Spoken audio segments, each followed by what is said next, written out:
They say that immense pressure can turn a lump of coal into a diamond, a thing of brilliant, unbreakable beauty. But they forget to mention the other possibility, that the same immense pressure can create a block of high explosive, waiting patiently for a single, quiet spark. Silence is not always acceptance. Sometimes, it is the sound of a strategy being refined to a razor's edge.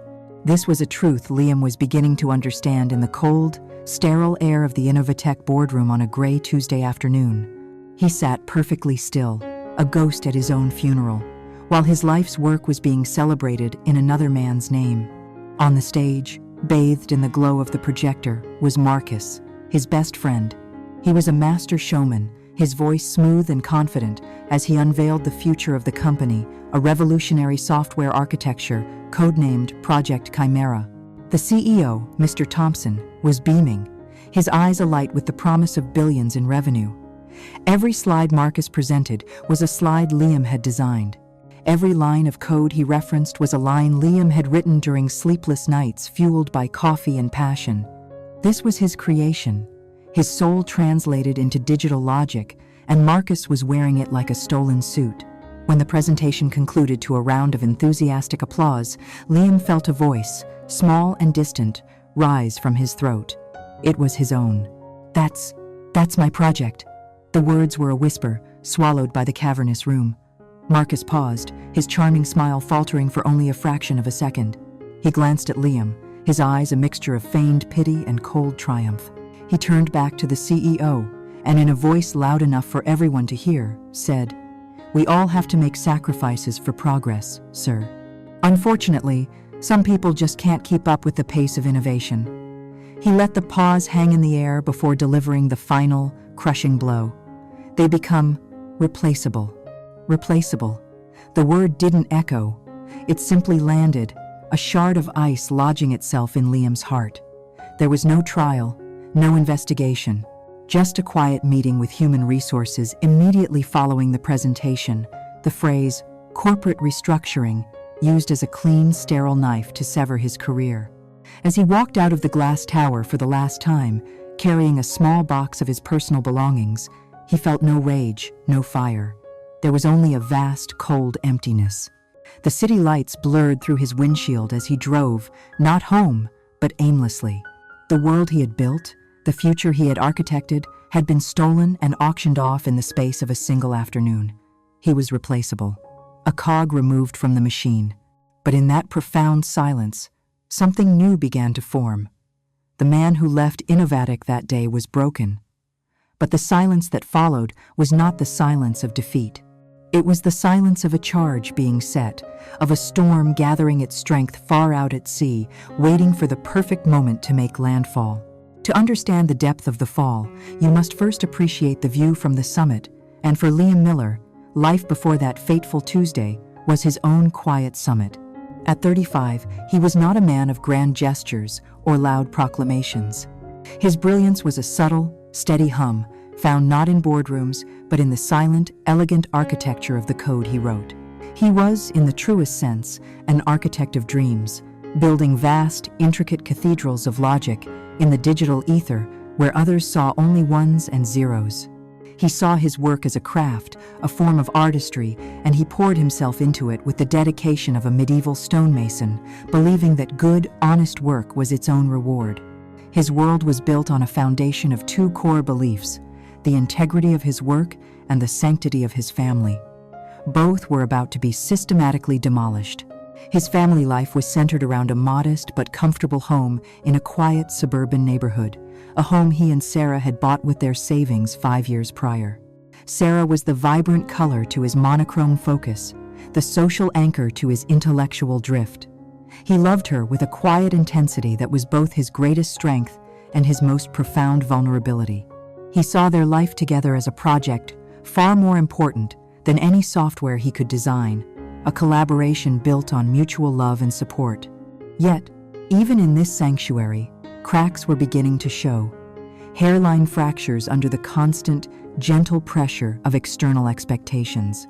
Sarah loved him, he never doubted that, but she also yearned for a life of greater recognition, a life that was less about the quiet satisfaction of a job well done and more about the visible, tangible markers of success.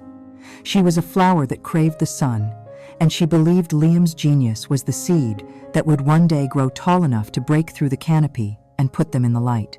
This yearning was nurtured, and in many ways, created, by her mother, Helen. Helen was a woman who measured life in square footage, horsepower, and job titles.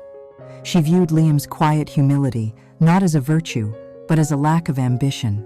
Her disapproval was never a dramatic confrontation, but a slow drip poison administered through backhanded compliments and pointed comparisons. Sunday dinners were a masterclass in psychological warfare. She would talk glowingly of a neighbor's son who had just made partner at a law firm, or mention a new luxury car she'd seen in a friend's driveway, before turning to Liam with a thin smile. "And how is your little computer project coming along, Liam?" she would ask, the word little designed to diminish his 2 years of relentless effort into a mere hobby. "Sarah tells me it's very complex." She would then pat her daughter's hand and sigh, a small, theatrical gesture that spoke volumes, a silent monologue about her daughter's wasted potential. Married to a man who built invisible things on a computer screen instead of a tangible empire, Liam would endure it, absorbing the subtle blows, hoping that one day the success of his work would speak for itself, finally silencing her doubts. The most dangerous pressure, however, came disguised as friendship. Marcus Vance had been Liam's other half since their first year of college. They were a study in contrasts. Liam, the introverted genius who could solve impossible equations but struggled with small talk. Marcus, the effortlessly charming extrovert who could sell ice to a polar bear. Together, they had been unstoppable, their combined skills taking them to the top of every class project. Their friendship felt like a law of nature, an unshakable bond forged in late-night study sessions and cheap beer. It was Marcus who encouraged Liam to apply to Innovatech, and Marcus who had been his staunchest supporter within the company's competitive culture. Or so Liam believed. Project Chimera was born in Liam's basement, on a sprawling whiteboard covered in frantic scribbles and complex algorithms. It was more than a project. It was his symphony, an AI-driven logistics network so advanced it could predict and solve supply chain disruptions before they even happened, saving companies billions. It was elegant, powerful, and utterly revolutionary. He had shown it to only 2 people in its infancy, Sarah and Marcus. Sarah had been supportive, her eyes shining with the reflected glory of its future success. "This is it, honey," she had said, kissing him. "This will finally show my mother what you're capable of." Her support, he now realized, was always tied to the destination, not the journey. Marcus's reaction had been different. He had stared at the whiteboard with a reverence that bordered on worship. "Liam, you madman," he had breathed, his eyes wide. "You've done it. This isn't just a promotion. This is a legacy." Over the following months, Marcus became his shadow collaborator. He would spend hours in the basement, bringing coffee, offering suggestions, and asking endless, probing questions. He framed it as helping a friend navigate the corporate labyrinth. "You handle the genius part," Marcus would say with a grin. "I'll handle the sharks in suits. We'll present this together, as partners." Liam, a man who valued loyalty above all else, embraced the idea. He saw them as a team, just like in college. He willingly gave Marcus access to his servers, his notes, his code repositories. He was giving his friend a key to his kingdom, never once suspecting that Marcus was not there to help him rule, but to quietly, methodically, change the locks on every single door. The friendship wasn't a support system. It was a Trojan horse, wheeled into the heart of his life, filled with an ambition so ruthless it would burn everything he held dear to the ground. The betrayal was not a single violent act, but a slow, meticulous assassination of trust, carried out in the silent corridors of a corporate network over many months. It was a digital coup d'etat executed with a surgeon's precision by the one man Liam had granted unfettered access to his kingdom. Marcus hadn't just stolen the crown. He had systematically erased the previous king from every history book, rewriting the past to secure his own fraudulent succession. While Liam was lost in the blissful purity of creation, Marcus was engaged in the dirty work of deconstruction. He used the administrative privileges Liam had so freely given him to perform a digital vanishing act. He created ghost folders, rerouted server access logs, and duplicated entire project directories, subtly altering the metadata with each copy to shift the creation dates in his favor. He would forward Liam's pivotal emails, the ones containing the first sparks of Chimera's core concepts, to his own address, adding a casual, "just confirming our discussion," before deleting the original from Liam's sent folder. To an outside investigator, it would appear as though Marcus was the one documenting ideas that Liam was merely helping him explore. He compiled a meticulous, fraudulent timeline, a fortress of lies built from falsified documents and manipulated data, all while patting Liam on the back and calling him a genius. He wasn't just a thief, he was a meticulous forger. And Liam's professional identity was his canvas. The final masterpiece of his deception was unveiled in Mr. Thompson's oak-paneled office, 1 hour before the fateful presentation that would shatter Liam's world. Liam had walked into the CEO's office expecting a final pep talk, a last-minute strategy session for the we he still believed in. Instead, he found Marcus already there, standing beside Mr. Thompson, the two of them looking over the presentation on the CEO's large monitor. The title slide was stark and bold. Project Chimera, a new vision by Marcus Vance. Liam's name was absent. He felt a jolt, a cognitive dissonance, as if he had walked into the wrong room, the wrong life. He blinked, expecting the slide to correct itself. It didn't. "Marcus, what is this?" Liam asked, his voice barely a whisper. Marcus turned, his face a mask of practiced sincerity. "Liam, just in time. I was just walking Mr. Thompson through the high-level strategy. The technicals are solid, of course. Great work on that." He had been demoted in a single sentence. From architect to technician. From visionary to assistant. Mr. Thompson, a man who saw the world through the lens of profits and confident handshakes, was already sold. Marcus's charisma had worked its magic long before this meeting. "Incredible vision, Vance," Thompson boomed, clapping Marcus on the shoulder. "Truly incredible." Liam tried to protest, to explain that the vision, the strategy, the very soul of the project was his. But his words came out as a stammer, a confused jumble of facts against Marcus's smooth, compelling narrative. Now, Miller," Marcus said, cutting him off with a placating smile. "Don't be modest. Your assistance has been invaluable. But you understand, leadership requires a certain forward-facing energy." It was a masterful assassination, delivered with a smile, and the CEO was the willing accomplice. Liam was dismissed from the office, told to take a seat in the main conference room. He was no longer a presenter. He was just a member of the audience, there to witness his own execution. Then came the public spectacle, the grand theater of his humiliation. The applause for Marcus felt like physical blows. The condescending pity in the eyes of his colleagues was suffocating. And the word replaceable was the sound of the earth giving way beneath his feet. After he was let go, after the cold, impersonal meeting with HR, he found Marcus in the dim, concrete expanse of the corporate parking garage. The air was cool and smelled of gasoline and damp cement. Liam stood there, holding his cardboard box of personal effects, his last link to the life that had just been stolen from him. For a moment, they just looked at each other, the echoes of their footsteps, the only sound. Why? It was the only word Liam could summon. A small, pathetic question against the enormity of the crime. Marcus, leaning against his sleek, black sedan, a car whose down payment was likely funded by the bonus he'd received for Chimera's preliminary stages, actually chuckled. It was a low, ugly sound. "Why?" he repeated, as if tasting the absurdity of the question. "Because I could, Liam. Because you built a rocket ship but were too scared to light the fuse. You have a brilliant mind, I'll give you that. You can see the future. But you have no instinct for power. You create things, and then you hope the world will be fair and give you what you deserve." He pushed himself off the car and took a step closer, his voice dropping to a conspiratorial whisper. "The world isn't fair, my friend. The world is a battleground. You saw Chimera as a beautiful piece of art.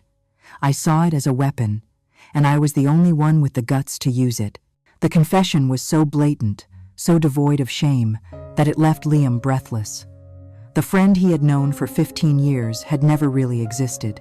He had been a phantom, a character played by this cold, ruthless stranger standing before him. "We were partners," Liam managed to say, the words feeling foolish and naive on his tongue. "We were a team." Marcus smiled, a real smile this time, filled with genuine pity. "No, Liam, we were an equation. You were the talent, and I was the ambition, and ambition always consumes talent. It's the natural order of things." He unlocked his car, the doors clicking open with an expensive final sound. He slid into the driver's seat and powered down the window. He looked at Liam, standing there broken and lost in the middle of the garage, a relic of a past he had already discarded. "It's a world of sharks, Liam," Marcus said, his voice smooth as polished stone.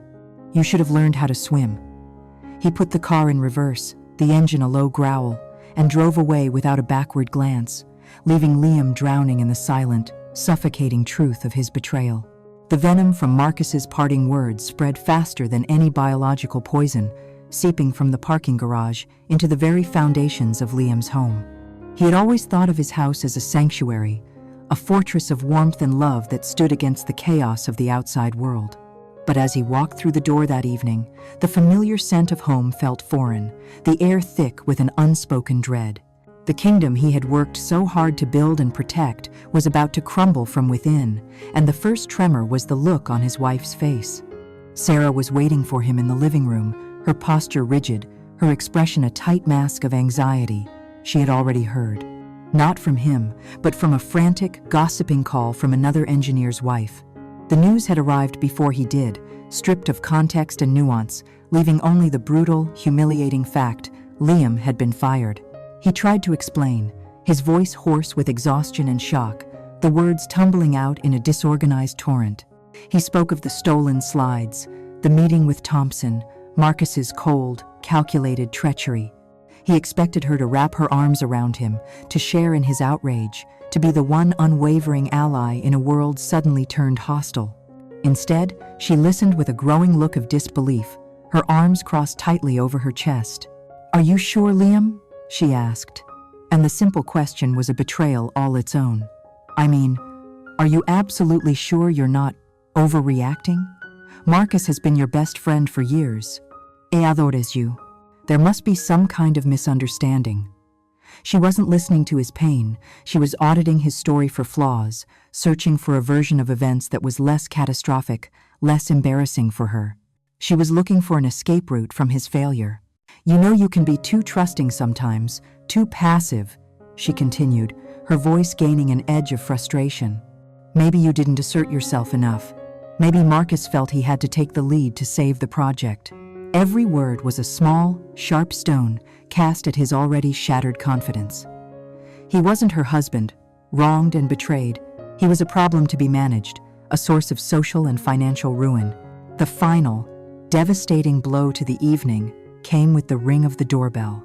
It was Helen, Sarah's mother, summoned by a tearful phone call from her daughter. She swept into the house like a vulture drawn to a fresh kill, her eyes landing on Liam with a look of profound, triumphant vindication. It was the look she had been waiting years to give him, the "I told you so" he had always dreaded. She didn't need to hear the details. She had already written the story in her mind. "I knew it," she said, her voice dripping with scorn as she began to pace the living room. "I always said that man had no backbone. All those hours locked away with his computers, for what? To be thrown out like yesterday's garbage." She was a whirlwind of toxic energy, fanning the flames of Sarah's anxiety and doubt. The next day, she returned, this time armed with ammunition. She slapped a tablet down on the coffee table, the screen glowing with an article from a tech industry journal. The headline was a gleaming monument to Liam's despair. Marcus Vance, Innovatic's new star, unveils game, changing Chimera platform. There was a picture of Marcus, smiling and confident, looking every bit the corporate conqueror. "Look, Sarah," Helen commanded, her voice sharp. "Look at a real man of ambition. This is what success looks like. He's on the board of directors now. Do you understand?" While your husband is figuring out how to file for unemployment, Marcus is building an empire." End quote. The days that followed were a slow, agonizing descent into a private hell. The house, once filled with laughter and the comfortable hum of shared lives, became a tomb of silence. Dinners were eaten without a word, the clinking of silverware against plates, the only sound punctuating the thick, resentful air. Liam stopped trying to explain himself. His words were useless against the glossy, successful narrative being spun by Marcus and amplified by Helen. Financial pressure began to mount with brutal speed. The first overdue bill arrived, a polite but firm reminder of their mortgage. Conversations shifted from dreams of the future to the grim reality of their present, which subscriptions to cancel, where to cut grocery spending, how long their savings could possibly last.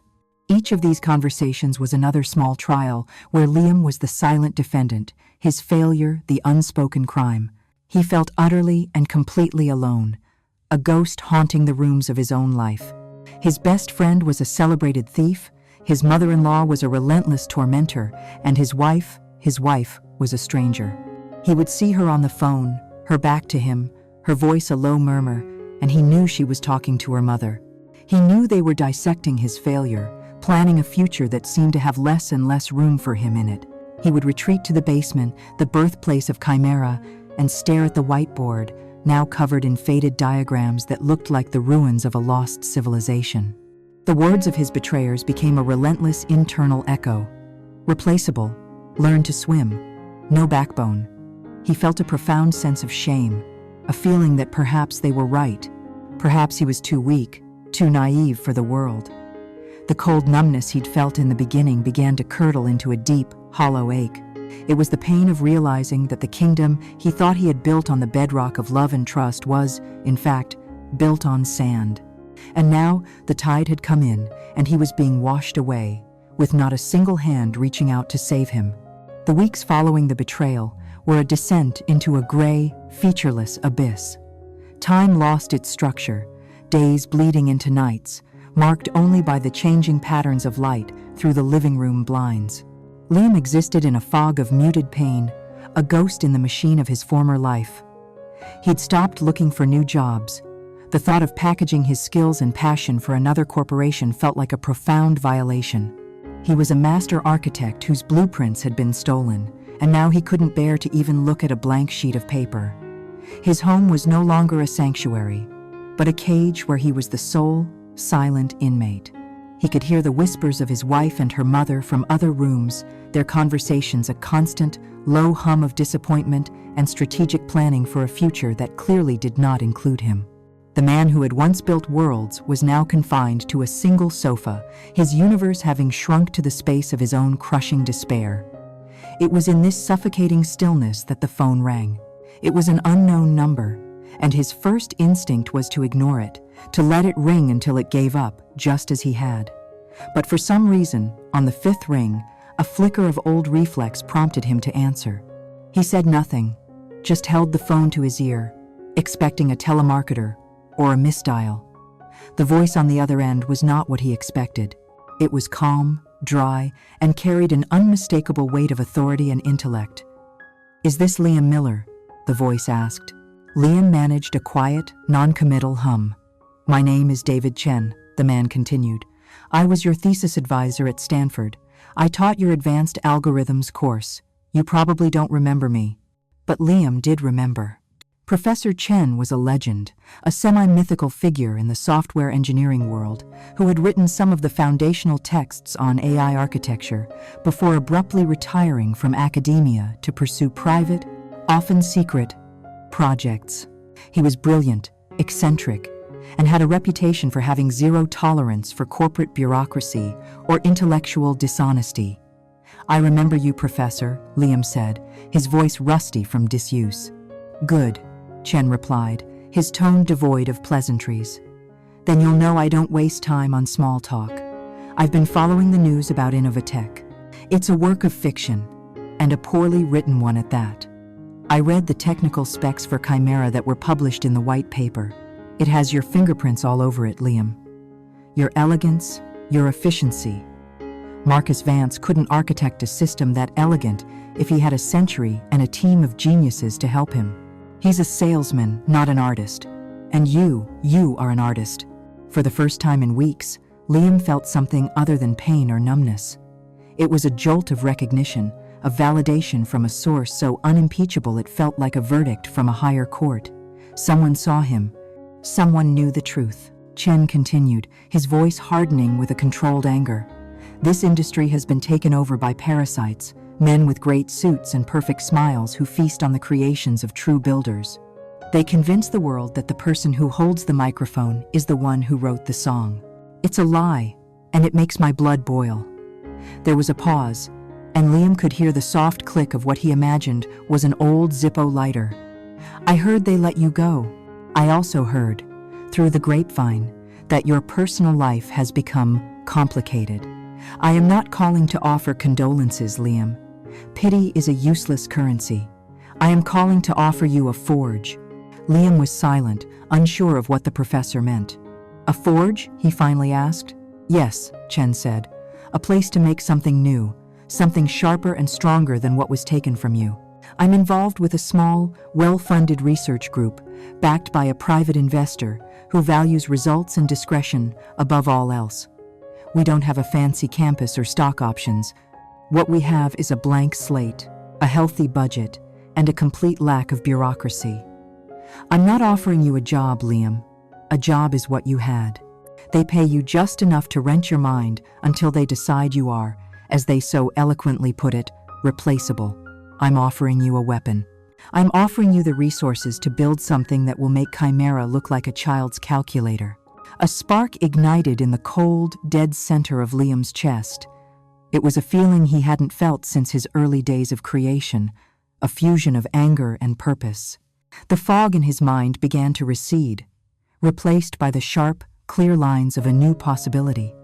The helplessness that had paralyzed him began to feel less like a permanent state and more like a temporary condition. The pain was still there, a deep, resonant ache, but it was no longer just pain. It was becoming fuel. He looked around his basement, at the abandoned whiteboard and the dormant servers. He didn't see a graveyard of his past dreams anymore. He saw a foundation. Who was the investor? Liam asked, his voice clearer now, firmer. He prefers to remain anonymous for now, Chen replied. All you need to know is that his goals align with ours. To disrupt the disruptors. To build something true. And, perhaps, to remind the world that architects are not, in fact, replaceable. Liam closed his eyes. He saw Marcus's smug smile in the parking garage. He heard Helen's cutting remarks in his living room. He felt the sting of Sarah's doubting eyes. For weeks, these images had been instruments of torture. Now, they were becoming blueprints. His pain was not just a feeling anymore. It was a schematic, a detailed plan of what needed to be unmade and what needed to be built in its place. The silence he had been wrapped in was no longer the silence of despair. It was becoming the silence of concentration. A predator, wounded and left for dead, was slowly getting back to its feet, its eyes adjusting to the dark.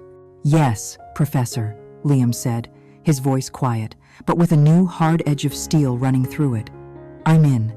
Tell me where to start. The 6 months that followed were a testament to the transformative power of a singular, all-consuming purpose. While the world above ground turned through the cycles of fall and winter, Liam Miller operated outside of time, in a self-imposed exile in the humming sanctuary of his basement. He became a ghost in his own home, a silent, nocturnal creature fueled by coffee, protein bars, and a cold, disciplined rage that burned more efficiently than any furnace. The man who had stumbled into this basement, broken and hollowed out by betrayal, was gone. In his place was an architect of a different sort, not of dreams, but of retribution. The work was his entire existence. He rose before the sun, the glow of his multiple monitors, the only dawn he cared to witness, and he worked until his eyes burned and the code began to blur, often collapsing onto a small cot near the servers for a few hours of dreamless sleep before starting again.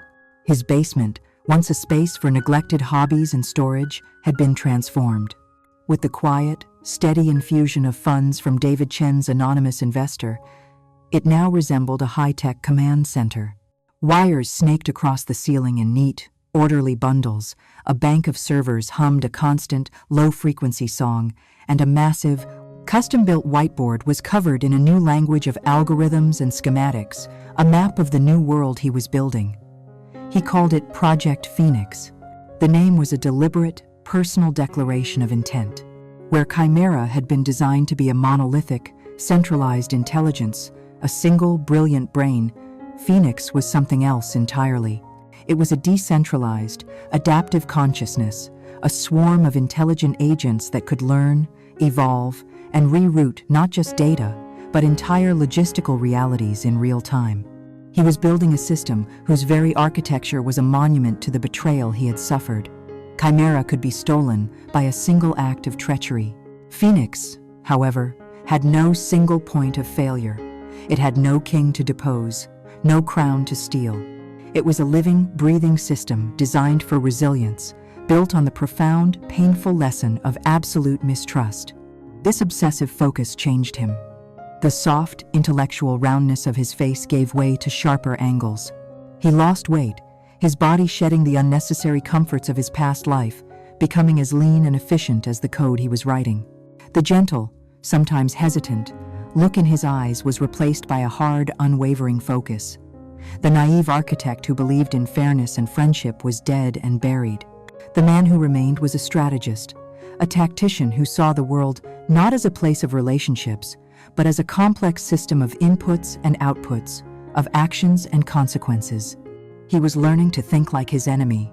While Liam toiled in his subterranean forge, Marcus Vance was ascending to godhood in the sunlit world above.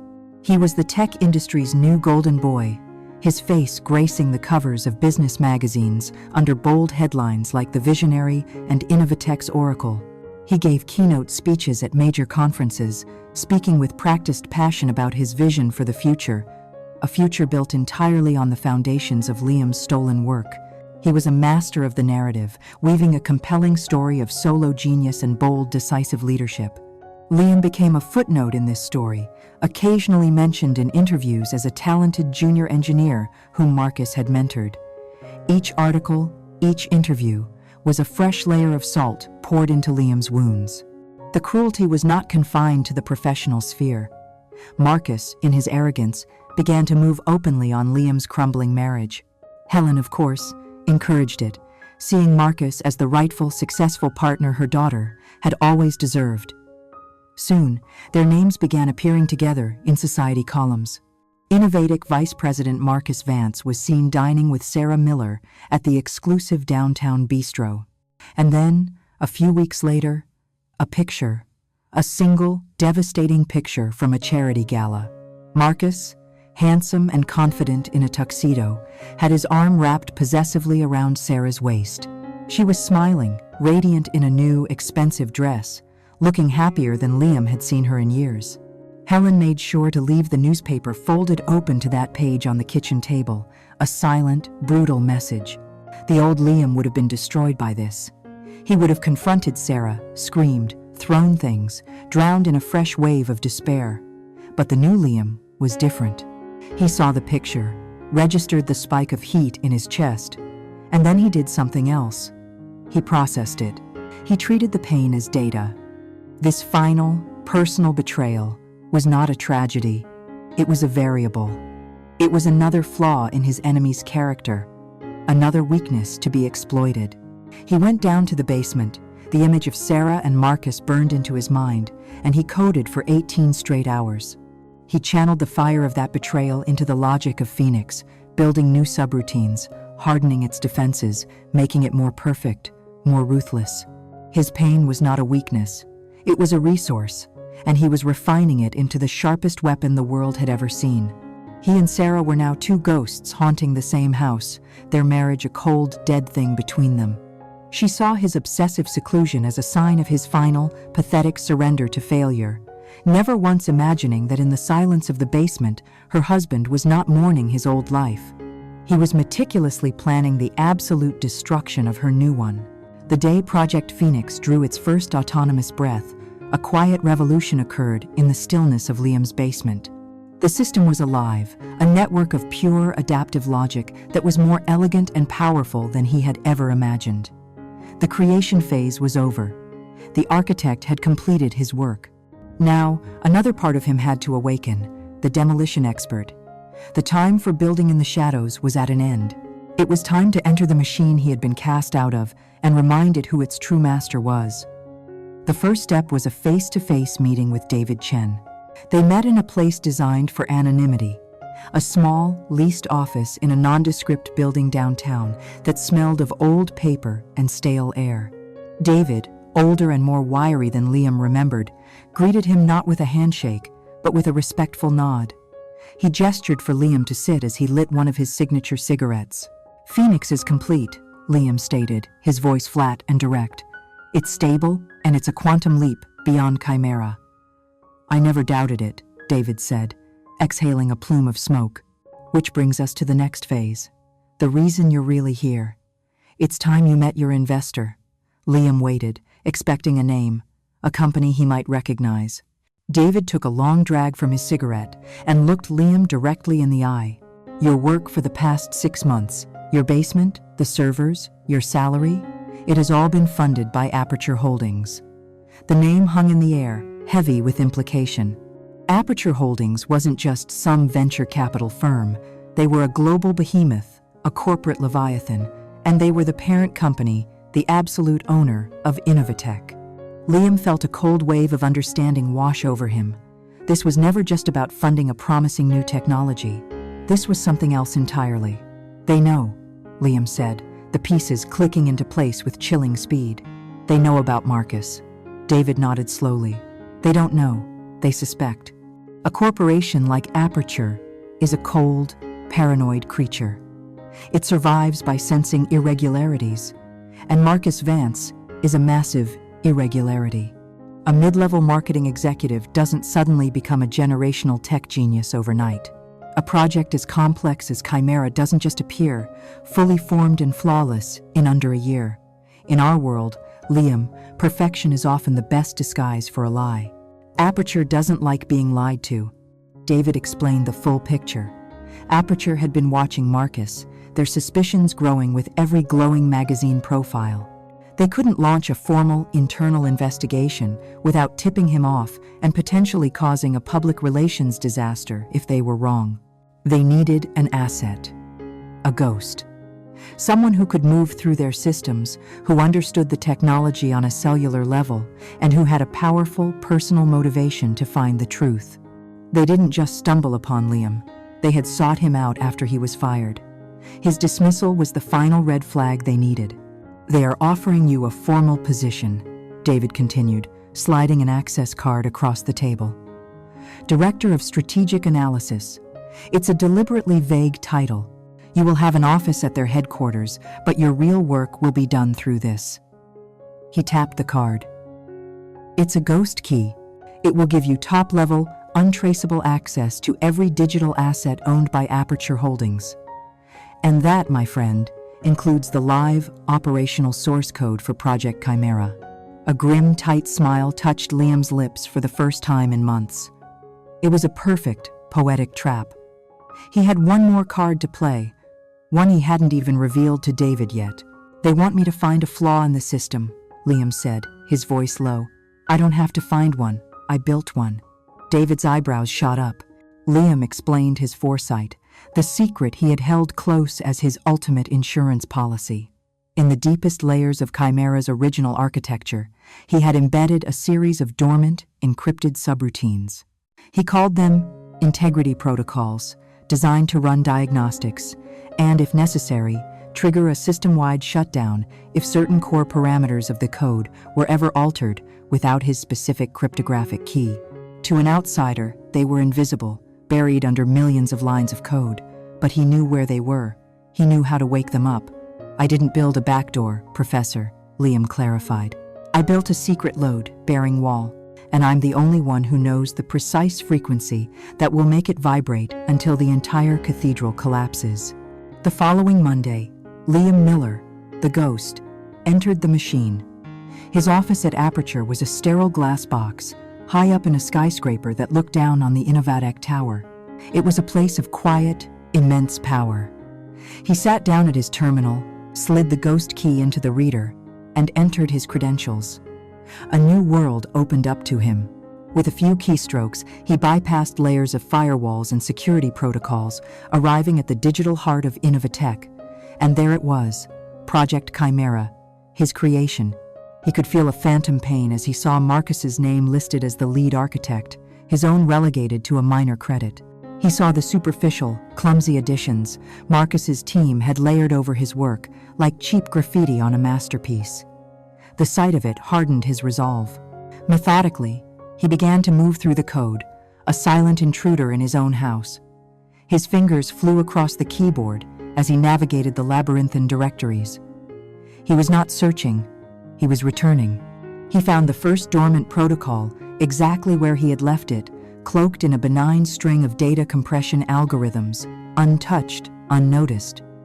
He found the second and the third. It was just as he had suspected. Marcus's arrogance was his Achilles heel. He was so busy polishing his stolen trophy, showing it off to the world, that he had never bothered to look inside, to truly understand the intricate machinery that made it work. He had inherited a kingdom, but had never once walked the foundations. Finally, after hours of silent, meticulous searching, he found it. The master protocol, the one that connected all the others. The fulcrum upon which the entire system was balanced. He had access. He had control. The ghost was no longer just an observer in the machine. He was its god, with his finger hovering over the switch that could create or destroy. The only question left was not if he would act, but when. Power, Liam quickly learned, was a quiet, patient thing. From his sterile glass office high above the city, he held the digital fate of Marcus Vance in his hands. The temptation was immense, a constant thrum of energy under his skin. He could, with a few elegant lines of code, trigger the collapse of Project Chimera right now. He could watch the Innovatech stock price plummet in real time, could imagine the panic in Marcus's eyes as his stolen empire crumbled into digital dust before his morning coffee was even finished. But that, he realized, would be a brutish, unsatisfying act. It would be a demolition with a sledgehammer when what the crime truly deserved was the meticulous, artful deconstruction of a scalpel. Revenge was not a dish best served cold. It was a dish best served on a global stage, under the brightest possible lights, in front of the largest possible audience. His plan began to form, not as a single act, but as a complex, multi-layered strategy. Simply exposing Marcus as a fraud was not enough. Marcus was a storyteller, a master of narrative. He would spin it, twist it, paint Liam as a disgruntled, jealous subordinate. He would create doubt. And in the corporate world, doubt was a currency that could buy you time, and time could buy you a second chance. Liam needed to create a moment of absolute, undeniable truth.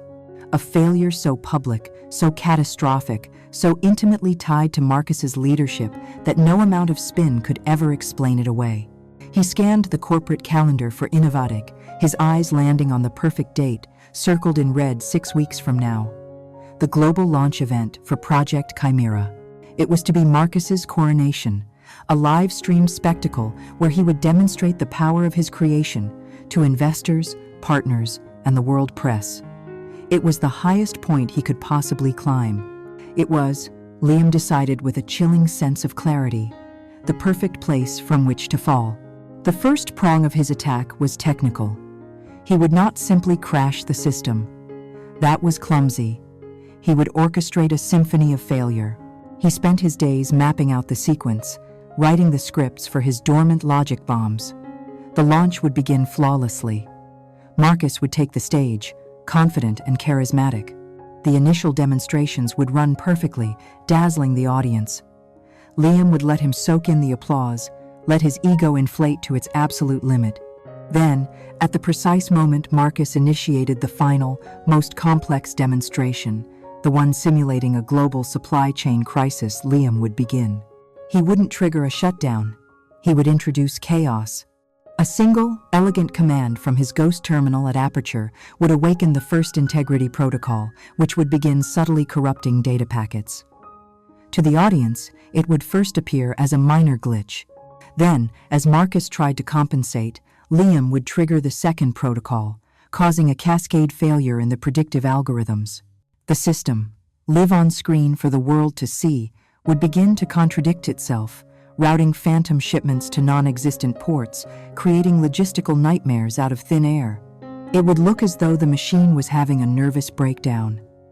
It would be a public vivisection, exposing the rotten core of the project without leaving a single fingerprint. But professional ruin was only half of the equation. Liam needed to salt the earth so that nothing could ever grow from Marcus's reputation again. He turned his attention to the second prong of his attack, the financials. Armed with Aperture's formidable auditing tools, he dove into the labyrinth of Chimera's budget. It did not take long to find the rot. Marcus, blinded by greed and arrogance, had been sloppy. Liam found inflated invoices from shell corporations that traced back to a P.O. box Marcus had rented. He found purchase orders for high-end servers that were never delivered, the money instead funneled into an offshore account. He found six-figure consulting fees paid to experts who, upon investigation, were revealed to be old college friends of Marcus who had kicked back a significant portion of the payment to him. He was not just a thief of ideas, he was a common embezzler. Liam meticulously compiled every piece of evidence, creating an airtight, criminal case for wire fraud, ready to be handed to the authorities at the perfect moment. It was during this forensic accounting that he found the anomaly, the loose thread that didn't fit the larger pattern of his greed. Amidst the large, fraudulent transactions, there was a series of smaller, consistent payments. $1,200 transferred on the first of every month, from a slush fund account to a domestic savings account. It was too small to be a major kickback, too regular to be a one-off payment. It felt personal.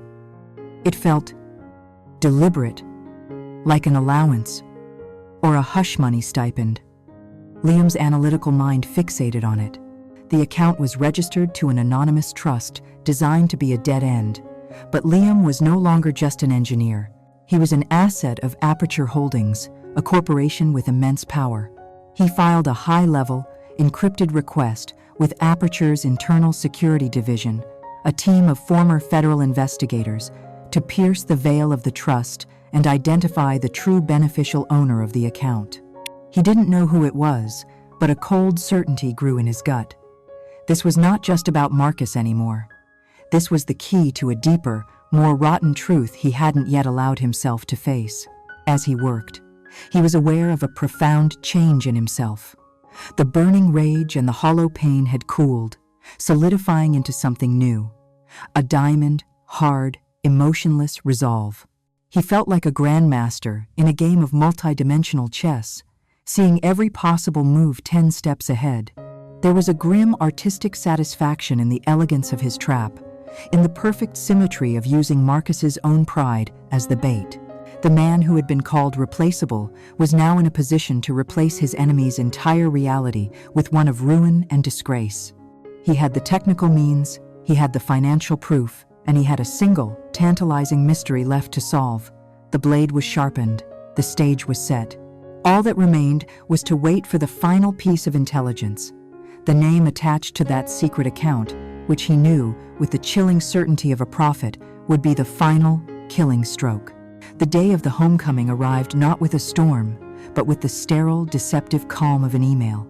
It was sent at 8 a.m. sharp from the office of the Chief Operating Officer of Aperture Holdings, a name so high up in the corporate stratosphere that its appearance in an inbox was akin to a divine edict. The message was brief, formal, and carried the unyielding weight of absolute authority.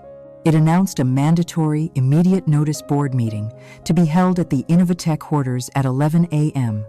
The stated purpose was a final, top-level review of the Project Chimera launch strategy. No delays, no remote attendance. All key personnel were to be physically present. For most of the Innovatech board, it was a minor inconvenience, a bit of procedural muscle flexing from the parent company. For Marcus Vance, it was a summons to his own coronation. He spent the morning walking the halls of Innovatech like a Roman emperor on the eve of a triumph. He was untouchable, a golden god of the tech world, and this meeting, he assumed, was merely a formality. Aperture wanted to look their golden boy in the eye, to shake his hand one last time before he launched their profits into the next galaxy. He entered the boardroom at 10:45, a vision of bespoke tailoring and unshakable arrogance. He joked with CEO Thompson, accepted the fawning compliments of the other executives, and mentally rehearsed the speech he would give at the launch, a masterpiece of false humility and stolen brilliance. He was on top of the world, breathing the thin, intoxicating air of success, utterly oblivious to the fact that the ground beneath him had been hollowed out and was about to collapse into a bottomless chasm. Miles away, in a quiet, minimalist apartment he had leased under a new name, Liam Miller was also preparing. His ritual was not one of celebration, but of armament.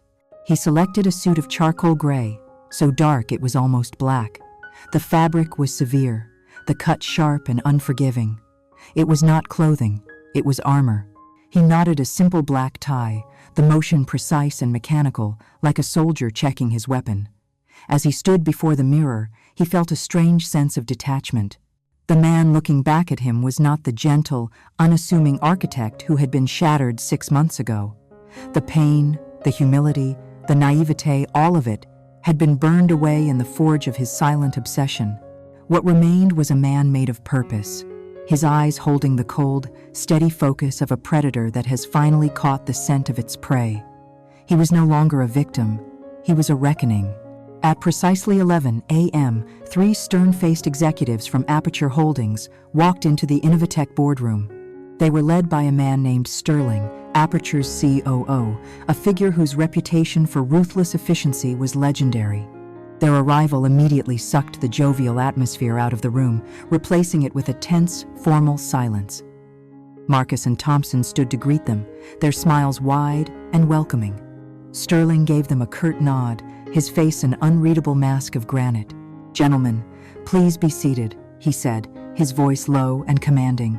"We have much to discuss." He remained standing by the door as the others settled. "Before we begin the review," Sterling announced to the silent room, "there is one more person joining this meeting." The door swung open, and Liam Miller walked in. For a frozen, surreal moment, Marcus's brain simply refused to process the image. It was a ghost, a phantom from a past he had successfully buried. The man he had destroyed, the sad, pathetic figure he had last seen drowning in his own failure in a concrete parking garage, was here. But this was not the same man. This version of Liam stood tall, his posture exuding a calm, lethal confidence. His suit was sharper than Marcus's. His gaze was not broken or pleading, but direct and icily serene. He looked from Marcus to Thompson and around the room, an assessor cataloging the contents of a property he was about to seize. The confident smirk on Marcus's face did not just falter, it shattered, disintegrating into a slack, jawed mask of pure, unadulterated shock. The blood drained from his face, leaving a pale, waxy sheen. Sterling closed the door, the soft click echoing like a gunshot in the tomb-like silence. He gestured towards Liam. "Gentlemen," he said, his voice cutting through the stunned air, "allow me to introduce Liam Miller. Mr. Miller is Aperture's new Director of Strategic Analysis. His portfolio includes the oversight of all high-value digital assets within the Aperture family." Sterling paused, letting the words sink in, twisting the knife slowly. Effective immediately, Innovatech and Project Chimera fall under his direct strategic review. The power in the room didn't just shift. It underwent a seismic, violent reversal.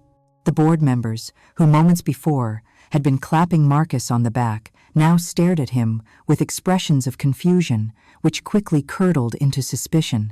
CEO Thompson looked as if he had been punched in the gut, his face a pale shade of green.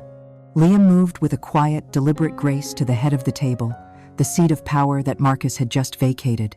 He placed a slim, encrypted tablet on the polished wood and looked directly at Marcus, his eyes as cold and empty as a winter sky. For the first time, he spoke, his voice perfectly level, devoid of anger or triumph, which made it all the more terrifying. "Good morning, Marcus, Mr. Thompson." He gave a slight nod to the other executives. "You look surprised to see me."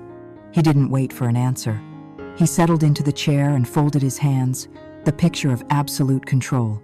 "Please, don't let my arrival interrupt you," he continued, his calm voice a stark contrast to the frantic pounding in Marcus's chest. "I believe you were about to discuss the final launch projections and risk assessments. I'm especially interested in the risk assessments." The homecoming was complete. The ghost had returned, not to haunt the house, but to condemn it. And in the suffocating, terrible silence of that boardroom, Marcus Vance finally, truly understood the meaning of the word replaceable. The Innovatic Global launch event was a masterwork of corporate theater. Held in a vast, state-of-the-art auditorium, it was a spectacle of light and sound, designed to project an image of limitless power and innovation. A massive, curved screen, the size of a cinema, dominated the stage, ready to display the inner workings of Project Chimera. The air was thick with the scent of money and anticipation. Hundreds of journalists, investors, and industry partners sat in the tiered seats, their faces upturned, ready to witness the birth of a new technological era. For Marcus Vance, this stage was the summit of his life's ambition, the place where his lies would be permanently transformed into celebrated truth. But as he stood in the wings, waiting for his cue, the swagger he had cultivated for months felt like a cheap, ill-fitting costume. The memory of Liam in that boardroom, so calm and so terrifying, was a shard of ice in his gut. He knew, with a primal certainty, that Liam was out there in the darkness, watching. Liam was not in the main audience. He was in a darkened VIP viewing box high above the stage, a ghost observing the proceedings from a position of tactical advantage. He sat alone, his face illuminated by the soft, cold glow of his laptop. He looked down at the stage, at the man who had been his best friend, and felt nothing. No anger, no pity, no satisfaction. There was only a profound, detached focus, the calm of a bomb disposal expert who has already calculated every single step required to disarm the threat or, in this case, to detonate it with maximum precision. The house lights dimmed. A dramatic orchestral score swelled. The Innovatech logo glowed on the screen, and Marcus Vance, the charismatic imposter king, walked into the spotlight to a thunderous round of applause. He was a good performer. His voice, though a fraction too tight, was compelling. His smile, though brittle at the edges, was dazzling. He spoke of vision, of courage, of the relentless pursuit of progress. He was selling the story of himself as much as he was selling the software. The initial demonstrations were flawless. Marcus walked the audience through Chimera's basic functions, showcasing its speed and predictive power. The massive screen filled with elegant graphics, data streams flowing in perfect, harmonious order. The audience was captivated. A murmur of genuine awe rippled through the room. In that moment, a flicker of hope ignited in Marcus's chest. Perhaps this was all it was, a show of force. Perhaps Liam's return was simply to put him in his place, to take control from behind the scenes. Perhaps the launch itself, the project, would be allowed to succeed. The thought gave him a surge of his old confidence. He was so close to solidifying his legacy that he could taste it. "And now," Marcus announced, his voice booming with renewed vigor, "for the final demonstration, we will run a live, dynamic simulation of a multi-point catastrophic failure in the global supply chain. A port strike in Singapore, a hurricane in the Atlantic, and a sudden manufacturing shutdown in Germany. We will show you how Project Chimera not only predicts the cascading impact, but intelligently and autonomously averts the crisis before it even begins." He pressed a button. The simulation began. On the screen, red warning icons flashed, and the system began its work. And for a few beautiful, perfect seconds, it did. Then, Liam typed his first command. It started subtly. A single data packet, representing a cargo container, flickered, its destination momentarily jumping from the port of Los Angeles to the middle of the Sahara Desert before snapping back into place. Marcus, narrating the events on screen, saw it and his heart skipped a beat. He forced a laugh. "As you can see, the system is processing trillions of data points at once, a minor rendering lag," he said, his voice a little too loud. Liam typed his second command. Now, the chaos began to blossom. The intelligent agents of the AI began to make irrational, almost insane decisions. An entire fleet of medical supply drones was rerouted to an active volcano. A shipment of perishable food was directed to take a 3-month scenic tour of the Arctic Circle. The elegant flow of data on the screen devolved into a spidery, frantic mess of crossed lines and nonsensical trajectories. The system was no longer solving the crisis. It was actively making it 1,000 times worse, a digital god gone mad. The audience was no longer awestruck. They were murmuring in confusion and alarm. The reporters were leaning forward, their cameras flashing, capturing every moment of this spectacular failure. Marcus stood frozen, his mouth agape, staring at the screen as his creation, his stolen legacy, publicly tore itself to shreds. He had no words, no explanation. He was the captain of a ship that was sinking in a sea of his own lies. Liam typed his final command. The chaotic display on the screen vanished, replaced by a single, stark page of red text. Critical system failure. Core logic corrupted. A collective gasp sucked the air out of the room. Then, silence. A profound, heavy, humiliating silence. In that silence, a figure emerged from the side of the stage. Liam Miller, dressed in his dark, severe suit, walked calmly to the center of the stage and took the microphone from Marcus's limp, unresisting hand. He didn't look at Marcus. He addressed the stunned audience, his voice perfectly calm, amplified through the vast auditorium. "What you have just witnessed," he began, "is not a software glitch. It is a structural inevitability. It is what happens when a system is built on a foundation of lies and theft." He paused, then signaled to the control booth. The dead screen behind him flickered to life, now mirroring his own laptop. He showed them the elegant, dormant code he had written. "This is a hidden integrity protocol I designed in the original architecture," he explained. "It is designed to detect and expose fraudulent, unstable code. Tonight, it did its job perfectly." The room erupted in murmurs. The truth was now crashing down upon them. "But an unstable product is only a symptom of a corrupt leadership," Liam continued, his voice dropping to a colder, harder register. The image on the screen changed again. It was no longer code. It was a meticulously prepared presentation of evidence, bank statements, forged invoices, arrows tracing the flow of millions of embezzled dollars from Innovatech's budget into offshore accounts, the names of which were registered to Marcus Vance. The unraveling was complete. Liam had not just proven Marcus was an incompetent technician. He had proven, in front of the entire world, with irrefutable evidence, that he was a common criminal. Marcus Vance stood beside him, bathed in the same spotlight, no longer a visionary, no longer a king, but a prisoner in the ruins of his own ambition. The great hall was a vortex of chaos and stunned silence. The evidence of Marcus's embezzlement glowed on the massive screen, an undeniable testament to his greed, each forged invoice and offshore account number, a nail in the coffin of his career. Marcus himself seemed to shrink under the weight of it, his face a hollow mask of disbelief and ruin. The flashes of the reporters' cameras were like lightning strikes in a storm, capturing the precise moment a king was transformed into a pariah.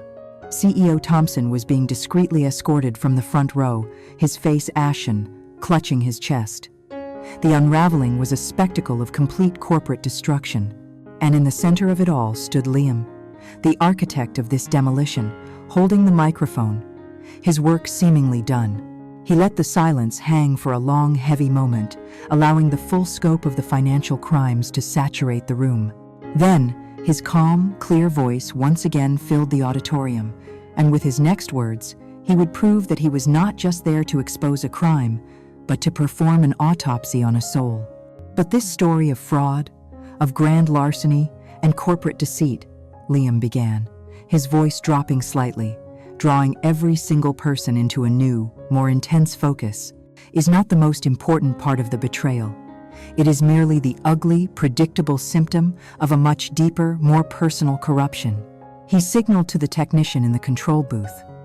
The screen behind him changed, dismissing the evidence of the large-scale embezzlement. It now showed a single, isolated transaction log. It was the record of the smaller, recurring payments, $1,200 on the first of every month for the last 8 months. Amidst the millions he was stealing from the company, Liam narrated, his tone taking on the quality of a forensic investigator presenting his final, damning piece of evidence. Mr. Vance was also making these payments. A quiet, consistent money trail, hidden within a slush fund, and sent to a carefully anonymized domestic trust account. This wasn't business. This was personal. A new wave of confusion and intrigue swept through the audience. Where could this possibly be going? In the VIP section, Sarah Miller watched, her initial shock at Marcus's downfall now mixed with a new, sickening dread. Her mother, Helen, sat beside her, whispering frantically, but Sarah couldn't hear her. There was only a loud, terrified ringing in her ears. On the stage, Liam built the suspense with the precision of a master storyteller. It took the full resources of Aperture's security division to uncover the true owner of this account. It was designed by a team of expensive lawyers to be a ghost, a dead end. He took a slow, deliberate step forward, his eyes scanning the crowd as if searching for someone. But ghosts, as we have learned tonight, can be found. He gave one final, almost imperceptible nod to the control booth. The screen changed one last time. It now showed the official, notarized document from the bank, the legal filing that stripped the anonymity from the trust. And there, at the bottom, listed as the sole beneficial owner, was a name, displayed in letters a foot high, illuminated for the entire world to see. Sarah Miller. A collective, audible gasp went through the auditorium.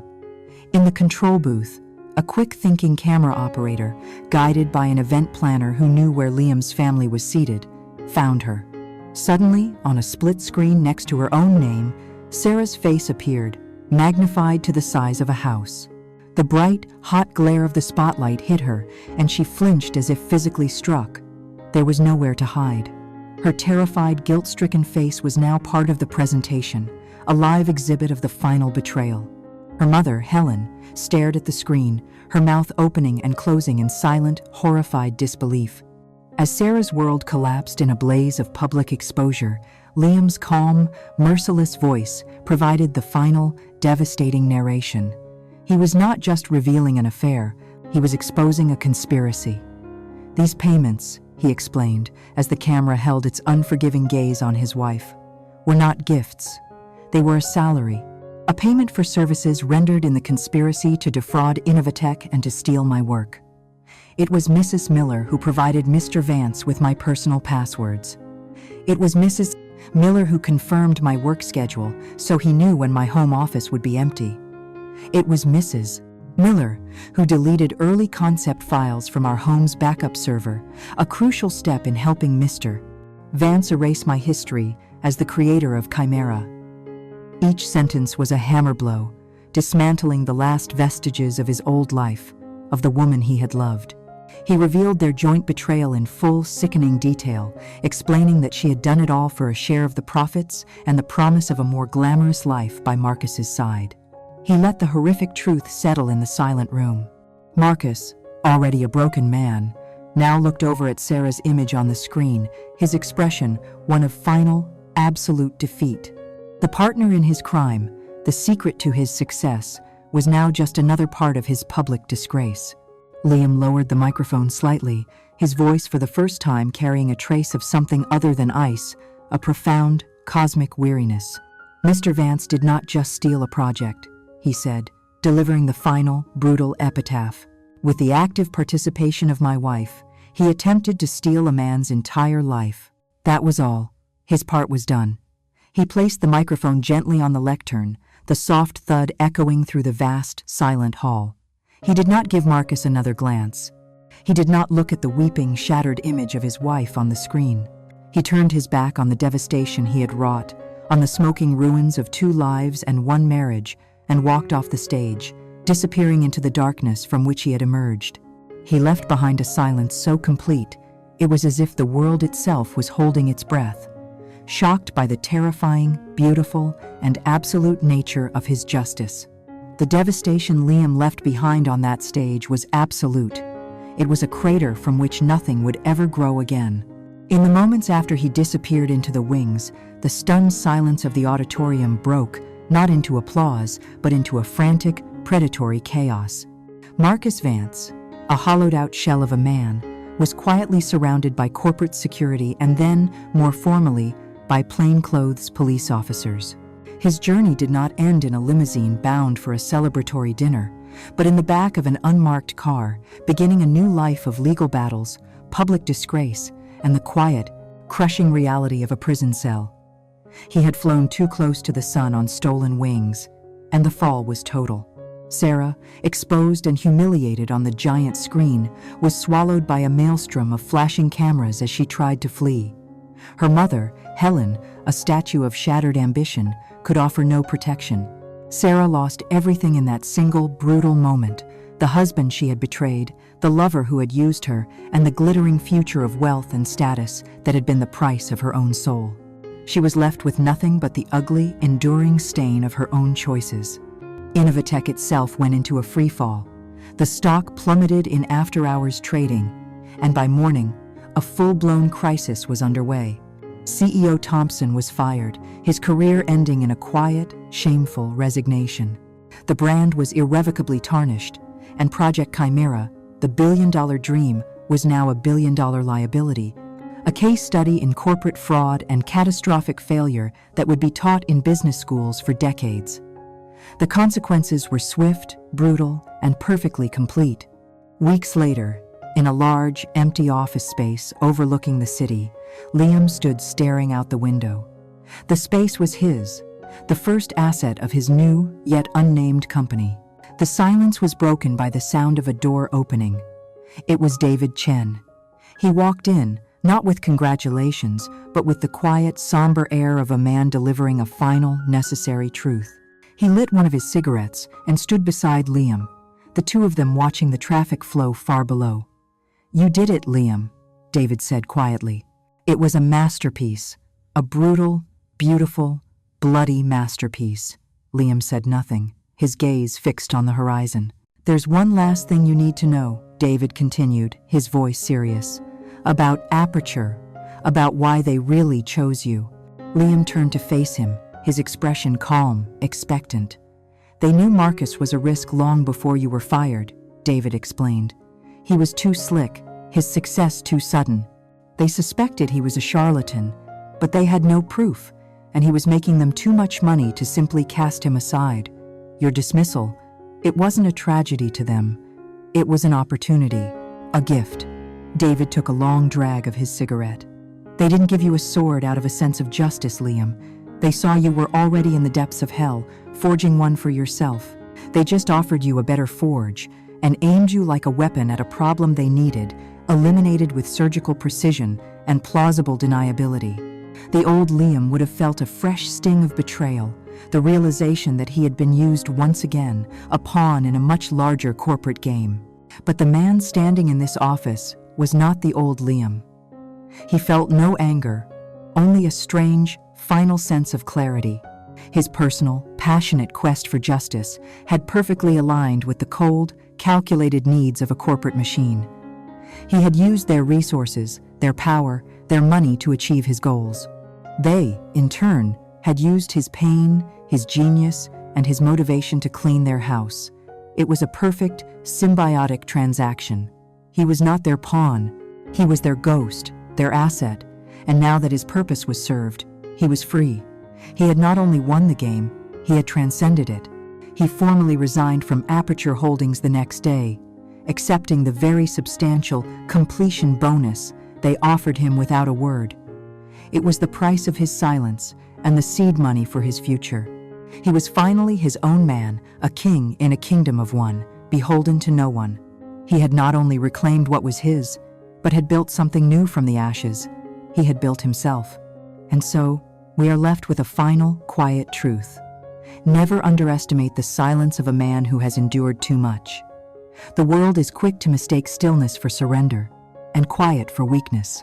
But for some, silence is not an absence. It is a space for calculation, for refinement, for the slow, methodical sharpening of a blade. The fire of betrayal was meant to consume Liam Miller and leave nothing but ash. Instead, it burned away his naivete, his insecurities, and his misplaced trust, forging the man who remained into something harder, stronger, and far more brilliant. He learned that true justice is not about balancing the scales, but about building a new world where the old scales are irrelevant. Justice has many forms, and sometimes it is designed and executed not by a committee in a courtroom, but by the quiet, steady hands of a single, determined architect. Thank you for listening.